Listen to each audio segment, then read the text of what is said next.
Wherever you go, whatever you do, throw a little at it. Omax, Vest and Briefs. பழைய மற்றும் புதிய பேருந்து நிலையங்கள் ஏற்கனவே செயல்பட்டு வரும் நிலையில் போக்குவரத்து நெரிசலை கருத்தில் கொண்டு பொள்ளாச்சி கோவை சாலையில் உள்ள சிடிசி மேடு பகுதியில் 9,83 லட்சம் ரூபாய் மதிப்பில் கலைஞர் நூற்றாண்டு பேருந்து நிலையம் கட்டப்பட்டது. இந்த பேருந்து நிலையத்தில் 64 கடைகள், நவீன வசதிகள் மற்றும் பொள்ளாச்சியின் பாரம்பரியத்தை வெளிப்படுத்தும் ஓவியங்களும் அமைக்கப்பட்டுள்ளன. நிறைவடைந்த நிலையில் கடந்த பிப்ரவரியில் அப்போதைய துணை முதலமைச்சர் உதயநிதி ஸ்டாலின் பேருந்து நிலையத்தை திறந்து வைத்தார். ஆனால் திறக்கப்பட்டு பல மாதங்கள் ஆகியும் இந்த பேருந்து நிலையம் முழுமையான பயன்பாட்டிற்கு வரவில்லை என்பதே பொதுமக்களின் குற்றச்சாட்டாக உள்ளது.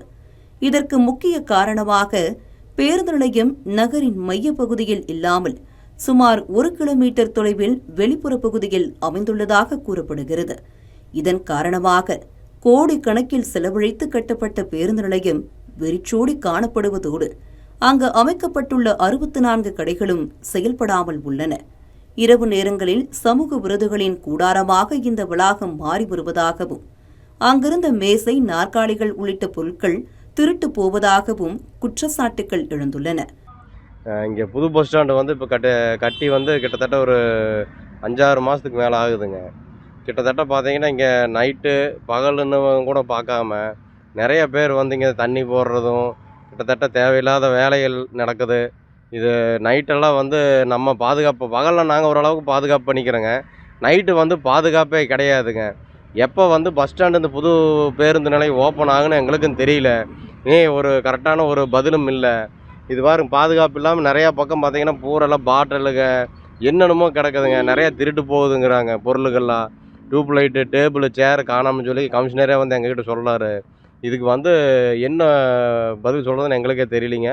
பஸ் ஸ்டாண்டு எப்போ ஓப்பன் ஆகுன்னு எங்களுக்கும் தெரியலிங்க. பொள்ளாச்சி பேருந்து நிலையம் முழுமையாக செயல்பாட்டிற்கு வந்தால் பொதுமக்களுக்கு மாற்று போக்குவரத்து வசதி கிடைப்பதோடு கடைகள் மூலம் நகராட்சிக்கும் கணிசமான வருவாய் கிடைக்கும் என சமூக ஆர்வலர்கள் தெரிவிக்கின்றனர். இங்கே ஒரு 69 கடைகள் இருக்குதுங்க. இப்போ இந்த 69 கடைகள் ஓப்பன் பண்ணனா நகராட்சிக்கு ஒரு வருமானமாகவும் இருக்குங்க.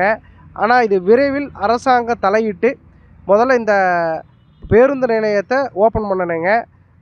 அப்படி அதுக்கு காலதாமதம் ஆச்சுன்னா இரவு நேரங்களில் 2 போலீஸை இங்கே நியமிக்கணுங்க.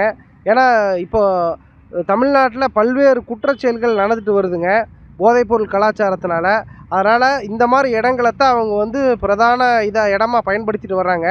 அதனால் அதை தடுக்கும் விதமாக இங்கே 2 போலீஸை போடுங்க. இல்லையா முதல்ல பேருந்து நிலையத்தை திறக்கிறதுக்கான நடவடிக்கை எடுங்க. மக்கள் வரிப்பணத்தில் கட்டப்பட்ட பொள்ளாச்சி பேருந்து நிலையத்தை உடனடியாக பயன்பாட்டிற்கு கொண்டு வந்து அரசு பணம் வீணாவதை தடுக்க வேண்டும் என்பதே பொதுமக்களின் ஒருமித்த கோரிக்கையாக உள்ளது.